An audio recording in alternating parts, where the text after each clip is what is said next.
नमस्कार दोस्तों, मैं हूं सागर और आप सभी का बहुत बहुत स्वागत है आज के अपने स्टूडियो में।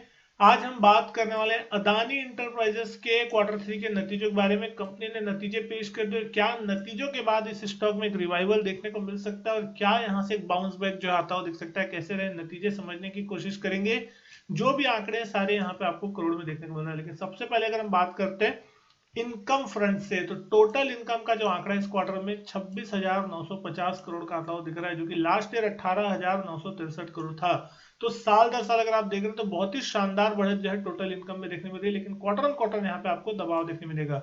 38,441 करोड़ पिछले क्वार्टर में था यहाँ पे रेवेन्यू का नंबर, जो कि घट के 26,950 करोड़ होता हुआ दिख रहा है। लेकिन एक्सपेंस की बात करें तो एक्सपेंस भी जो है आपको 26,171 करोड़ की आती हुई दिखाई दे रही है, जो कि लास्ट क्वार्टर में लगभग 37,771 करोड़ की थी। तो पिछले क्वार्टर की अगर हम बात करें, रेवेन्यू ज्यादा थी लेकिन खर्चे भी जो थे वो आपको ज्यादा होते हुए दिख रहे थे। पिछले साल अगर आप देख रहे हैं 19,047 करोड़ का जो है वो आपको एक्सपेंस होता हुआ दिख रहा था। तो इस बार जो इनकम है उससे कम एक्सपेंस है, लेकिन पिछले साल जो इनकम थी उससे ज्यादा एक्सपेंस होती हुई दिखाई दे रही थी। तो इस कंपैरिजन से अगर आप देख रहे हैं तो ये क्वार्टर जो है आपको एक अच्छा होता हुआ दिखाई दे रहा है।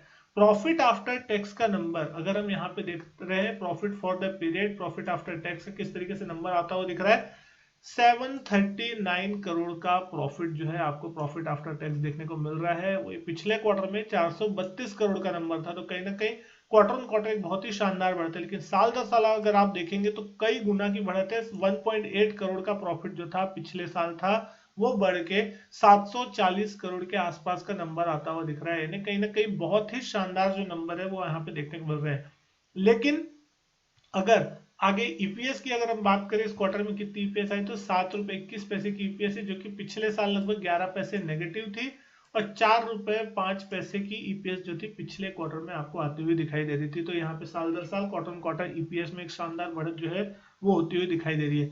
लेकिन अब समझने की कोशिश करेंगे चार्ट्स पे किस तरीके का अपवर्ड मोमेंटम देखने मिल रहा है। तो नतीजे जैसे ही आते हुए दिख रहे हैं, स्टॉक में बहुत ही शानदार अपमूव देखने मिल रहा है। 3 साढ़े 3% की तेजी के साथ स्टॉक अभी कामकाज करता हुआ दिख रहा है। 1650 रुपए के आसपास कहीं ना कहीं स्टॉक कामकाज कर रहा था नतीजों से पहले, और नतीजे देखने के बाद 1770 1780, तो एक शानदार अपमूव जो है बनता हुआ दिखाई दे रहा है। लेकिन अगर हम बात करेंगे अब डेली चार्ट पे किस तरीके का मूवमेंट होता हुआ दिख रहा है, तो डेली चार्ट पे कहीं ना कहीं जो इस चार्ट पे आपको देखने मिल रहा है एक बेरिशनेस बनी हुई है। कहीं ना कहीं लगातार एक बॉटम बना था आपका 1,000 रुपए के आसपास, उसके बाद एक बाउंस आया था जहां लगभग 2,200 रुपए तक के हाई लगते हुए दिखाई दिए, और उसके बाद फिर से पिछले 3 4 दिनों में करेक्शन देखने मिला।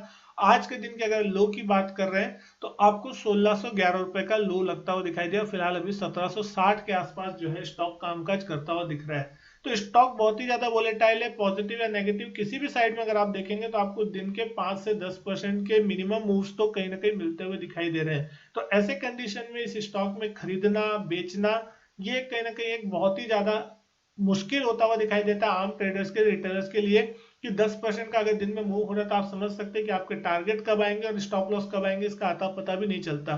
अभी जिस तरीके से मूव होता हुआ दिखाई दिया नीचे से ऊपर की तरफ नतीजों के बाद, कितने लोगों के स्टॉप लॉस ट्रिगर हुएंगे, कितने लोगों के टारगेट ट्रिगर हुएंगे, ये देखने वाली बात होगी। लेकिन कहीं ना कहीं जो है अभी फिलहाल सारी चीजों की क्लेरिफिकेशन जो है इस स्टॉक पे अभी तक नहीं आती हुई दिखाई दी है। कंपनी की तरफ से बहुत सारी चीजों की जांच और पूरे देश भर में यहाँ पे इसके प्रति जो माहौल बनता हुआ दिख रहा है वो कहीं ना कहीं कंसर्न वाली बात है। लेकिन इन सभी चीजों को छोड़ के अगर आप देख रहे हैं तो आप ये चीज समझ सकते हैं कि दिन के लोएस्ट पॉइंट के आसपास जैसे लगता है कि एक बड़ी गिरावट दिन में हो रही है तो आप नीचे की तरफ ले लिए, ऊपर आ रहा है तो बेच दिए। और स्ट्रिक्ट स्टॉप लॉस आप डेफिनेटली 1 से 2% का लगा के चले, क्योंकि 1 2% का मूव इसमें कोई बहुत बड़ी चीज नहीं है।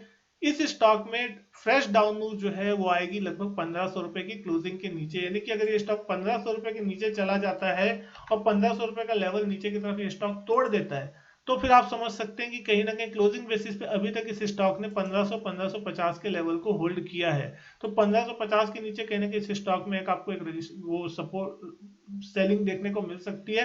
और 2,200 रुपए का जो लेवल जो कि अभी पिछले कुछ दिनों पहले ही लगा था हाई, एक रिकवरी बोली जा सकती है जिसे, क्योंकि इतनी तेज गिरावट जो थी 2 दिनों में 3 दिनों में देखने मिली थी ऊपरी लेवल से 3,000 से गिर के स्टॉक लगभग 1,000 रुपए तक आ चुका था।